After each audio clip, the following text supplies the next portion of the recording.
Welcome back to another interesting tutorial about Android phone camera settings.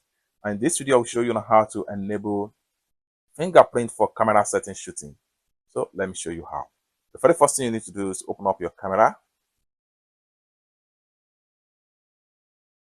Having opened up your camera, next thing you need to do is to click on the setting icon right here. The next thing you need to do is to go to shooting methods.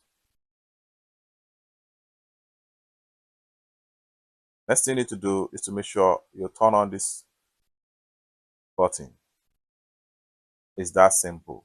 By the time you want to make a shot, what you need to do is to place your fingerprint, and it takes picture straight up.